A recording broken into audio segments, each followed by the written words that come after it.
In this video, we are going to study about management of acid-base imbalance. Acid-base imbalance में हमारा आता है metabolic alkalosis, metabolic acidosis, respiratory alkalosis and respiratory acidosis. सबसे पहले हम metabolic alkalosis की बात करें तो ये हमारा कैसे होता है, result from loss of fixed acids और गेन ऑफ बाइकार्बोनेट. अगर हमारा एसिड्स में लॉस हो रहा है और हमारा बाइकार्बोनेट इंक्रीज हो रहा है तो उस कंडीशन को हम कहते हैं मेटाबॉलिक एल्कलोसिस. इसके हमारे कॉजेज क्या क्या हो सकते हैं, repeated vomiting due to any cause, अगर एक्सेस एल्कलाइन इंजेशन हो सकता है जैसे कि हमने बहुत ज़्यादा एंटासिड कंज्यूम कर लिया, या फिर एक्सेस कॉर्टिसोल की वजह से भी हो सकता है. क्लिनिकल फीचर्स हमें देखने के लिए मिलेंगे, Cheyne Stokes breathing, tetany due to alkalosis. Tetany क्या होता है, हमारे मसल क्रैम्प्स होते हैं या फिर स्पाज्म या फिर ट्विचिंग भी कहते हैं उन्हें. ट्रीटमेंट हम कैसे देंगे, इसमें हम आइसोटोनिक सोडियम क्लोराइड इन्फ्यूजन करेंगे और करेक्शन ऑफ हाइपोकैलीमिया देंगे अगर उसमें प्रेजेंट है तो. नेक्स्ट हम बात करते हैं मेटाबॉलिक एसिडोसिस की. ये उसका बिल्कुल ऑपोजिट होगा. ये हमारा कैसे रिजल्ट होता है, अकर ड्यू टू रिटेंशन और प्रोडक्शन ऑफ एसिड. इसमें हमारा एसिड ज़्यादा हो जाएगा और हमारा बाइकार्बोनेट कम हो जाएगा.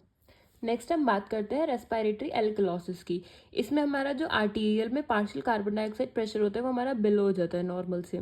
कॉजेस क्या क्या हो सकते हैं इसके, हाइपर वेंटिलेशन हो सकता है during anaesthesia, high altitude hyper pyrexia, encephalitis, hypothalamic tumour, या फिर कुछ ड्रग्स की वजह से भी हो सकता है जैसे कि सेलिसाइलेट, या फिर हमारा सिरोसिस हो गया अगर लिवर का, या फिर हिस्टेरिया. क्लिनिकल फीचर्स हमें क्या देखने के लिए मिलेंगे, headache, tingling sensation, arrhythmia, circumoral anaesthesia या फिर चेस्ट टाइटनेस. इसमें हम कैसे ट्रीट करेंगे, लो पार्शियल प्रेशर है अगर हमारा कार्बन डाइऑक्साइड का, या फिर लो हमारा बाइकार्बोनेट है तो उसको मैनेज करेंगे by oxygen therapy. Respiratory suppression है तो रेस्पिरेटरी सप्रेशन को हम ट्रीट करेंगे due to alkalosis is treated by carbon dioxide. Next हम बात करते हैं रेस्पिरेटरी एसिडोसिस की. ये हमारा फीचर है रेस्पिरेटरी फेलियर का with high arterial partial carbon dioxide pressure causing fall in pH. इसमें हमारा पीएच कम हो जाएगा.